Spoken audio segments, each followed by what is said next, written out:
everyone, this is the second part of our journey back to the Grand Union via the Nene. And if you was caught up with the cliffhanger ending last week, we survived. Yeah, you can see we survived.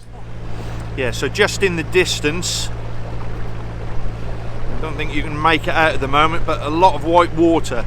I'm assuming that's the side channel or sluice channel near the lock.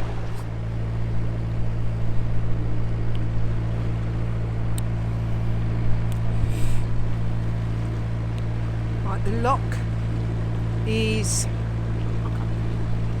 to the right. Look at that. Wow.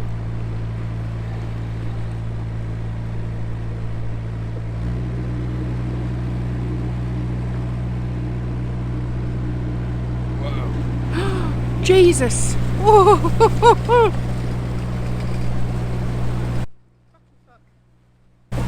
Right, this is not good. This is not good.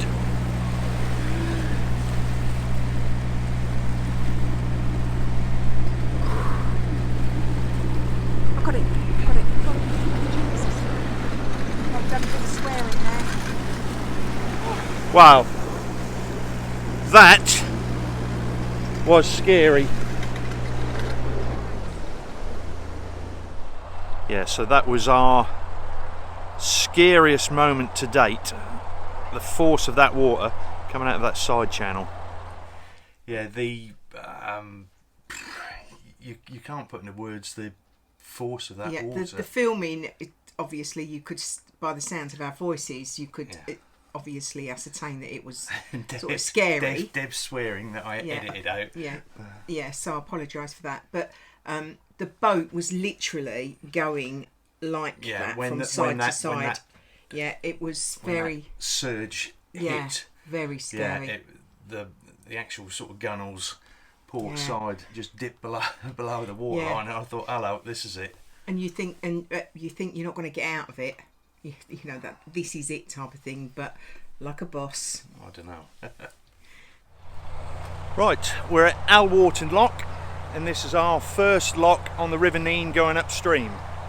Now, from memory and watching other people, the gate paddles can be a little bit ferocious, so we're going to take this one easy. I'm doing the lock, and Debbie's in the lock with the boat.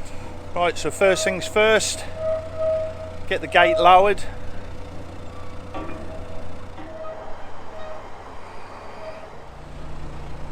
Right, now Debbie has just opened the paddle on her side, so the water's rushing out the gate, hitting that wall, coming back and keeping us to this side, and it seems to be working. So our first attempt at going upstream, up through the locks, and we've got no bashing about, as we saw with some of the other people when we was coming down. Yeah, because I'd actually posted a little bit of footage on a few of the Facebook narrowboat pages, and got a couple of negative comments about being such an idiot cruising in those conditions. And I tried to explain that we'd been following the Environment Agency's advice, staying moored while the strong stream warnings were in force, and then we'd set off that day. I think it was about 11 o'clock time that we received a text message from the Environment Agency to say that was the strong stream had dropped. Yeah.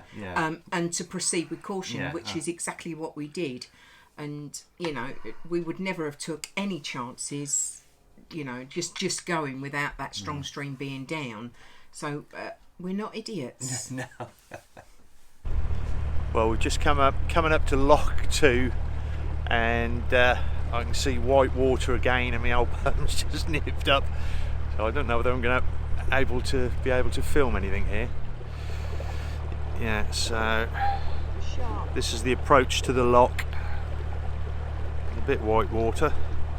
We shall see how it goes. Oh, that's not quite as bad. No, straight in there, yeah.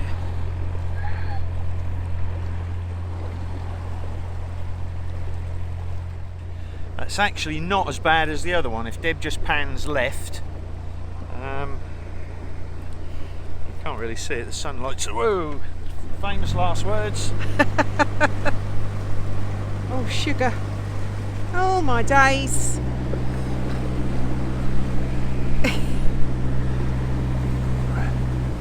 Right, that's what you get for taking your eye off the ball.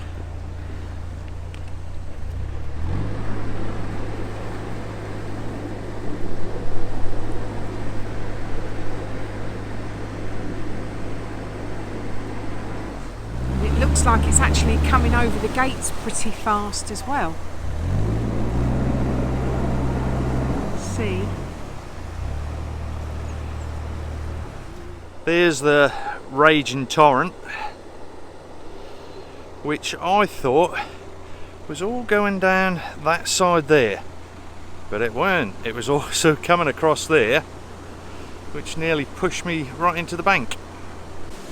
Now, when we was in Fox's Marina, one of the chaps there told us about being careful with the locks going upstream. He said when you've got strong flows, you won't even need to open the paddles on the upper gates, and as you can see, the water's about 6 inches above the gates. So I'm assuming what's going to happen here is once we close the guillotine, the lock will fill without even open the gate paddles, and then the excess water will flow over the top of the guillotine, and then at that point we should be able to open the gates.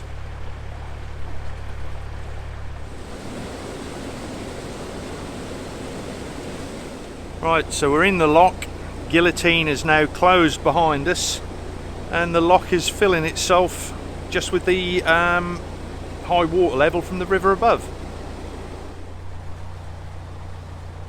Again, with all the locks on the Nene, once you've exited, you shut the top paddles and raise the guillotine, and that's the state that you leave it in.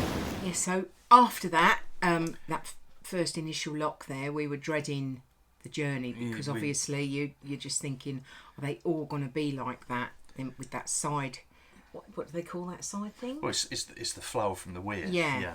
And I was a little bit apprehensive, and I know Mark was. Yeah, with 34 more locks. Yeah, and to go. 50 odd miles. It's like, oh my god. And the worst bit about it, we're checking on the weather, not on the palm of our hands, but on the app on the phone Constantly. There's like 3 or 4 different weather fronts coming in, and you just. Ooh. We was just fingers crossed constantly that we were just going to make it back onto the Grand Union before that went back into a strong stream. It was a scary time.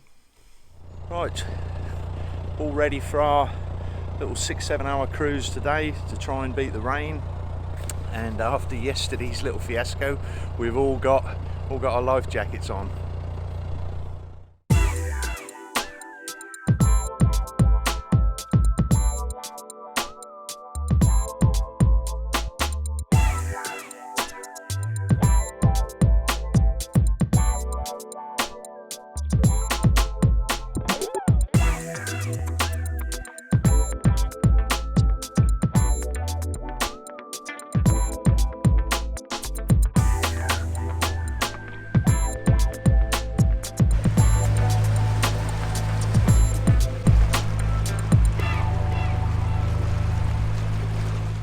So the beginning of the second day, we met up with Narrowboat AWOL. Yeah.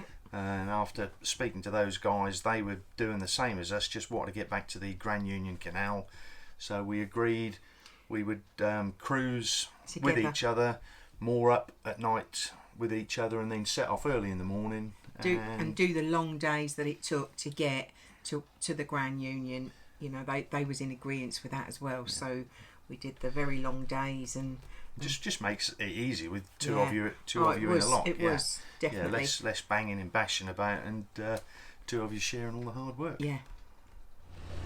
Yeah, so we've been fortunate enough to pair up in the locks. I think this young couple are going all the way to Andle, so it's going to make life a little bit easier. Right, so what's today's little cruise consist of? It's 18 miles, 10 locks, 8 hours 32 minutes. Yeah, and we should then make it to Wellingborough embankment because there's forecast rain all day. So fingers crossed we get there. Yeah, because we know what will happen. As soon as we get the rain, we're going to get strong stream warnings, which we've done for the last three times we've had rains. Weeks, and we're pairing up with this couple in the locks, which actually takes half the time. Really. Young couple, Matt and Alison, just bought themselves a little narrowboat that they're now turning into home. Yeah, very interesting thing here that they've got poles coming out with like a tow hitch and tow ball. Let's see if we can see it on this one as well, to accommodate for the rising water level. Very clever. Any time today.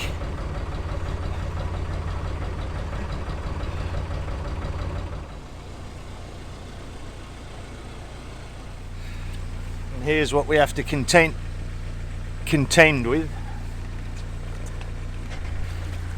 People fishing on a lock landing and then get arsey when you trip over their fishing rod.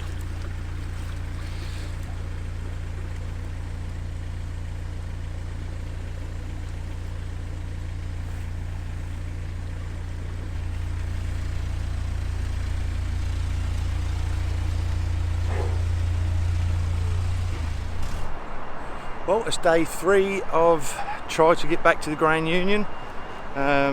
Quick night stop at Wellingborough embankment. A noisy night because if you look behind me, there's a big noisy factory of some sort that runs 24 hours a day, but cotton wool in the ears, had a good night's sleep, especially after yesterday's hard slog in the rain. And we've got a similar thing today, but I'm just going to take you down and just show you the facilities that are here. Yeah, so we've got moorings with bollards. They're never spaced equally enough to get your boat secured properly. You've got fresh water and a pump out point there, and you've got a building there for your LSAN, although there is nowhere for your rubbish. Our cruising partners for the day are up.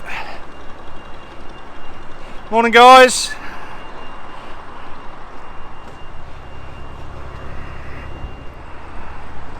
Yeah, so this was the only downside of these moorings. It's quite noisy. So what's today's plans, Deborah? Well, it's 8 o'clock, 10 past 8. We're running late. Oh dear. And we're off to Wellingborough. No, we're not. We're leaving Wellingborough, going to Northampton embankment. And it's 18 miles, 13 locks.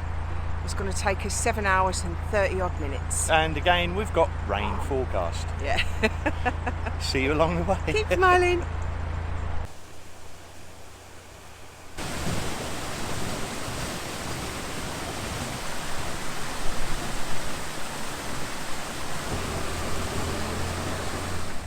Well, we're making good progress this morning. We got as far as White Mills Marina, our little travelling companions. Just gone into White Mills Marina for a pump out, which is £20. And we've got Debbie sporting the latest headwear. My first ever bobble hat that fits. From a charity shop. From a charity shop, yeah. Thanks for that. Well, we're 3 locks away from Northampton. We're in the middle of the washlands. I've just checked my phone and the strong stream alerts have come back on the Nene. Now, they actually came on an hour ago, probably just after we last checked the phone. So we can't stay in the washlands area, and just hopefully that the other locks aren't locked open for flood purposes. We're now coming up to an automatic flood barrier, which if flood conditions have risen, it will close, an alarm goes off, it closes automatically, and we're going to be stranded in this washlands area. And the wind's picked up, it's blowing a hoolie. You can probably hear it on the microphone, so hopefully you can hear what I'm saying. So as you could see, we made it through the washlands on that dreadful windy, well, it's so windy. Got to Northampton Town Lock, which yeah. is the last lock before you've then got like a 400-metre dash to then get to the Grand bottom Union. lock on the Northampton arm of the Grand Union. Yeah, so we sort of moored there overnight, and then the next morning made a dash for, as you will see in next week's video. Yeah. So a big thank you to Matt and Ali on Narrowboat AWOL. If it hadn't been for pairing up with these guys, we would still be stuck on the Nene today. As I said, we set off on the 22nd when the strong stream warnings came down. On the 25th, at 1 p.m. At 1 p.m, the Nene went back into strong stream, and today, as we film this, it's the 16th of November, and it's still in strong stream with no outlook on whether or not dropping. Receding. So we'd have been stuck somewhere in the middle. Obviously, not safe if we was on Wildmoor, and so. Yeah, just so glad of the outcome. Definitely. Could have been so much worse. You're a silly person. Spielberg and who's the other one? Tarantino said that same thing. So that's about it for this week. If you enjoyed the video, press the like button. If you haven't already subscribed, press the subscribe button. And if you want notifications of any of our future videos, press the bell icon and you'll be notified. Keep the comments coming. Love your comments. And see you next time. Bye.